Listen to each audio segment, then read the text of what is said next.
নমস্কার বন্ধুরা, আপনারা দেখছেন online cyber tips Bangla YouTube channel. যেসব কৃষকরা পিএম কিষাণ অর্থাৎ প্রধানমন্ত্রী কিষাণ সম্মান নিধি যোজনায় নাম নথিভুক্ত করে রেখেছেন, তাদের জন্য একটি বিরাট বড় আপডেট এবং সুখবর। সেই আপডেট এবং সুখবরটা কি তা জানতে হলে এই ভিডিওটি অবশ্যই শুরু থেকে শেষ পর্যন্ত মনোযোগ সহকারে দেখবেন। এবং ভিডিও শুরু করার আগে আপনি যদি আমার চ্যানেল নতুন দর্শক হয়ে থাকেন, তার চ্যানেলটিকে সাবস্ক্রাইব করে পাশে থাকা বেল আইকনটি অল করবেন। এর পাশাপাশি এই ভিডিওর লিঙ্কটি বন্ধুদের সাথে শেয়ার করে তাদেরকে ইনফরমেশন দেওয়ার চেষ্টা করুন।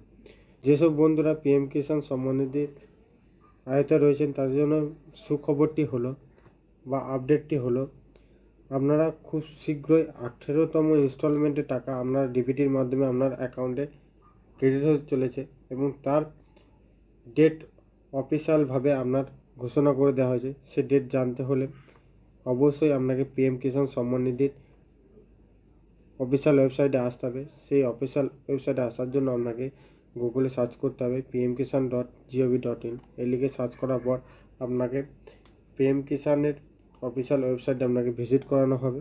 সেখানে ভিজিট করানোর পর এখানে একটি অপশান আপনি দেখতে পারবেন, পিএম কিষাণ 18তম কিস্তির টাকা।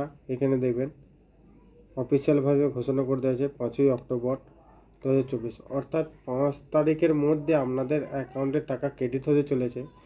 যে সমস্ত কৃষকরা পিএম কিষাণ সম্মান নিধি প্রকল্পের নাম নথিভুক্ত করেছেন এবং যারা কেওয়াইসি কমপ্লিট করেছেন, এই কেওয়াইসি যাদের এখনও পর্যন্ত পেন্ডিং আছে তারা সলভ করে নেবেন। যদি না সলভ করেন পেন্ডিংটা, তাহলে আপনার টাকা আপনার অ্যাকাউন্টে ক্রেডিট হবে না, আপনার হোল্ডই থেকে যাবে। অবশ্যই আপনারা কেওয়াইসিটি কমপ্লিট করে নেবেন এবং যেসব সমস্ত কৃষকরা কেওয়াইসি কমপ্লিট করেছেন তাদের অ্যাকাউন্টে ডিবিটির মাধ্যমে সরাসরি আপনারা ব্যাঙ্ক অ্যাকাউন্টে পেয়ে যাবেন। তো এই ছিল আজকের আপডেট ভিডিও। যদি ভালো লেগে থাকে অবশ্যই একটি লাইক, কমেন্ট এবং শেয়ার করতে ভুলবেন না। দেখা হচ্ছে পরবর্তী নেক্সট কোনো আপডেট ভিডিওতে। ততক্ষণ ভালো থাকবেন, সুস্থ থাকবেন, সাবধানে কাজ করবেন। বিদায়।